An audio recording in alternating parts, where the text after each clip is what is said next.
Hey everyone, welcome to the channel. Today we're going to talk about cacao seeds and how do you obtain them and also how to plant them. Now in the past I've shown you the way to plant the cacao seeds, but this is a different way of doing it. It is actually a little less tedious, so it'll save you time. The success of this method is very good. You get excellent germination, and I'm going to show you the medium that we use. I'm going to show you the type of container that I'm using to grow them in, and we'll go through the whole process with you so that you can be successful in growing your own cacao. All right, so let me show you one of my cacao plants. This is a 3-month-old seedling. You can see it's very nice, it's very healthy.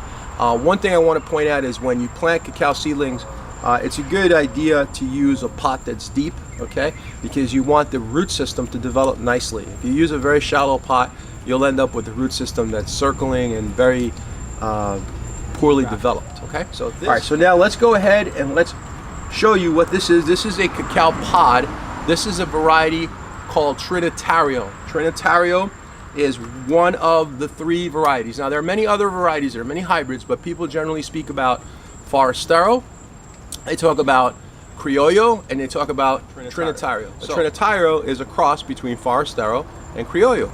Criollo is one of the ancient varieties of cacao grown by the Mayan, and Mayans, the Aztecs, okay? So that variety of cacao is exquisite, is the finest variety. However, it is difficult to grow. It's more challenging to grow, and it's more prone to diseases. So with that said, that doesn't mean it's not grown. It is grown, but Forastero, Trinitario are probably one of the more desired varieties because they're going to be less prone to diseases, and they're also going to be very good cacao to use. Commercially, Forastero and Trinitario are the top ones. Forastero more so than Trinitario, and Criollo less so than the other 2. So we're going to hit this with a machete. I'm going to show you what this looks like on the inside. So first thing you do is you take a machete, or some people will take a 2x4 and hit it with a 2x4 until it cracks down the middle, and then they'll just separate it. All right, so we'll just tap it once, twice, keep your thumb out of the way, and you just basically do this. And seriously folks, if you do it the way I'm doing it, be real careful, okay? Because slicing off a thumb is not that difficult when you're wielding a machete.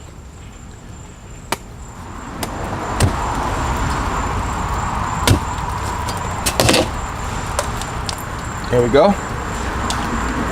Let's take a look at what we've got. Now I received this about 3 days ago, and I did not refrigerate it. I just kept it. I kept it on the counter in my kitchen. And if you refrigerate them, there's a really good chance that by refrigerating them, you will really set them back and they'll probably not germinate.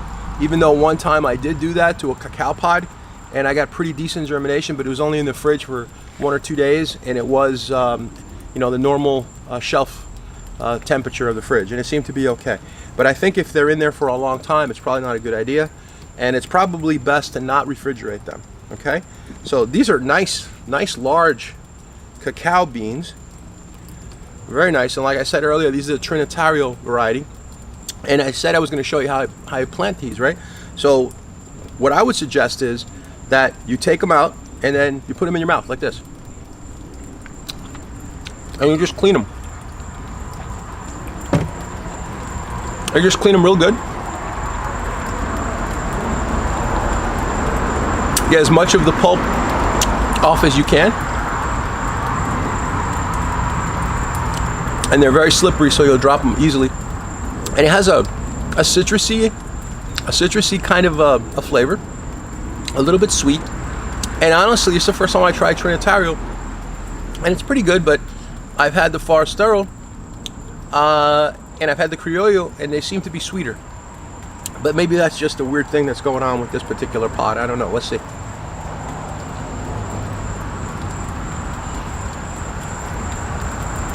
What I've noticed is it doesn't have as much kind of flesh on the seed, which kind of can be a good thing because it makes it easier to clean. So let me show you how we're going to plant these in a minute.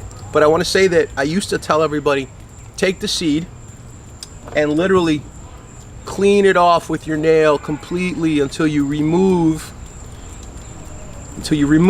all of that from the seed, like this. See? I don't know if you can see this, but look, this is what I used to do, right? I used to go here and remove everything completely like this, and you see how long it's taking me? It's taking me a long time, right? And I would keep doing that, and I keep working that, and I usually do it over a little container, so if I drop the seed, you know, it would fall in the container. But I would do this, and this is time consuming. See how long it's taking me to do this, right? And then I would look for the part where the radical is, which is the seed root, the main root, right? So I'm looking at this thing, and actually this cleaned up pretty quick. And if I look real carefully, I can show you right here, that's where your root's gonna come out. Now, I'm not gonna clean every one of these seeds today, but I have done it in the past, and there's probably 50 seeds in that pod. So today what we're gonna do is we're gonna take one of these fabric bags like this, and I'm gonna get some perlite, and I'm gonna show you how we do this. All right, so this is the bag that I'm using. It's called a root pouch. You can use any bag you like, or you can use regular 1 or 2 gallon container, or even a 3 gallon if you want to. Whatever you want to use, just make sure it's a really good, well draining medium. It just keep it moist, and you should be in good shape. Okay, so notice that this is very dusty when you work with perlite. Okay, so with perlite, what you want to do is you really should wear a mask. I've already coughed a couple of times because when I poured it in here, here's what happens. You see that smoke? Okay, so you don't want to breathe that stuff. Okay. All right, so I've got my 23 Trinitario seeds that are not cleaned at all. I didn't even clean them because they don't have that much flesh. But you should take them and you should clean them with your teeth a little bit to get as much of it off as possible. But I've done this a few times, and because of that, I'm pretty confident that we'll be fine. What I'll do is I'll just push them down into the soil, and we'll give them, like I said, about 10 to 15 days, they should be sprouting. Now, the direction that you plant them, and if you look here, you're gonna see right there, if I was cleaning them completely, I would then take that and I would plant it in this direction. So I would push my finger down like this, and then I would just push it down. And if you're using perlite, it's okay to cover it completely, but that's if it's clean, okay? If it's perfectly clean. If it's not perfectly clean, like in this case, sometimes you're not sure where that radical is because you didn't clean it, right? So you could just take your finger and kind of look around here a little bit, but you have to be real careful, because if you do it a little bit too aggressively and you break that radical, you damage that little root as it emerges, your plant's not going to germinate. It's just going to die. All right. Another thing is, if you look at this, and I didn't show you earlier, but they have almost a kind of a purplish color. If you look at that seed, the seed has a purple color to it. Okay, again, this is Trinitario. So what we're going to do is, in this case, I could see the radical, and I can kind of tell by the shape. I'll show you what I mean. If you could look at the shape, you can kind of tell where that radical is going to be, just because you could see right here, that little curve. But if you're not sure of which direction to put it, what I found is easiest is to just lay them sideways like this. Cover them up a little bit. Don't cover them up too much. All right? And as this begins to grow and the seed begins to spread open, that skin will fall right off. What you're trying to avoid is for this to be so damp, so wet, so cool, in other words, cold, and then it just gets bacterial or fungal or something, and then the whole seed rots from the inside. So you don't want that. So the perlite is kept moist. You put your seed in here sideways if you don't know the direction. Okay, like so. Just put them in there sideways. Don't worry too much about if one of them is on top of the other one. I don't know the direction, so I'm just going to go with all these are going to go sideways. And I'm going to put maybe 10 or 12 in here. And I like to put them along the edge, like real close to the edge over here, like that. Another one over here. Push them down.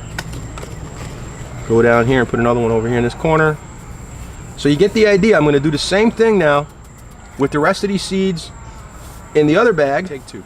I'm going to take these bags, I'm going to put them in a semi bright spot, but filtered light, And then I'm going to cover it with something to keep any potential animals from getting in here and eating those seeds, because animals will come around, they'll pluck out your seeds and they'll eat them, and then all this work was for nothing.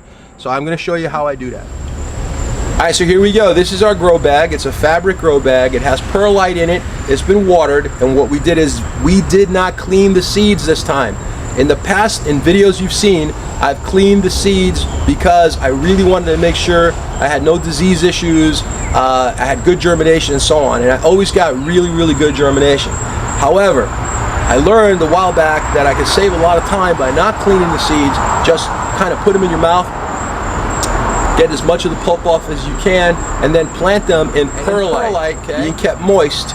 And with the right conditions, with the weather being warm, about 70 degrees, you'll get excellent germination this way, and you'll save a lot of labor because it's time consuming to do it the other way. Also, with the other method, sometimes you'll damage a couple of the seeds because you're squeezing and trying to get that skin off. Very frustrating. It can take, with 50 seeds in a pod, it can take as long as an hour to clean them all, believe it or not. All right, it's crazy. However, I want to point out one thing. When I opened this Trinitario, this guy surprised me, because I usually open Forasteros and Criollos and I have about 50 seeds. Maybe a little less sometimes, but on average it's 50 seeds. This one gave me 23 seeds. Now, less seeds, but much larger seeds. Gotta tell you that for sure. That's one of the things that I did notice. Anyway, if you look at this now, it's sitting in the bag, they're planted sideways, they're barely below the surface. Alright, so what I'm gonna do is I'm gonna cover it with a crate to keep the rodents. Yes, there are rodents. There are some rats, and there are some squirrels, and there's a possum, and there's all kinds of birds that come around and they attack my seeds. So what I like to do is cover it with something.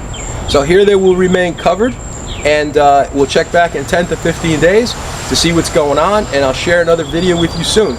Anyway, by the way, real quick, I forgot to mention, big shout out to my buddy Brian from Montoso Gardens. Brian was the gentleman that got me the Trinitario pod, and I think that if you go to Montoso Gardens and you want to get some Trinitario pods or Forastero or Criollo, you should check him out. He'll send you one of these pods direct from Puerto Rico, and the pod came quickly, and the pod sat on my counter in the kitchen for 3 days, and here we are doing a video about Trinitario. So we hope to see you guys again. Check out Montoso Gardens, check out my website pepesplants.com, and we will have cacao seeds of 3 different varieties. We'll have Criollo, we'll have Trinitario, and we'll have Forastero. And in the near future, a couple of months away, we'll be selling grafted cacao. And I'll do a video on that soon. I've done other videos on grafting cacao, so you want to check those out, and I'll put a notice above here so you can look at those videos. Anyway, have a great night, thank you, and we'll see you again. Take care.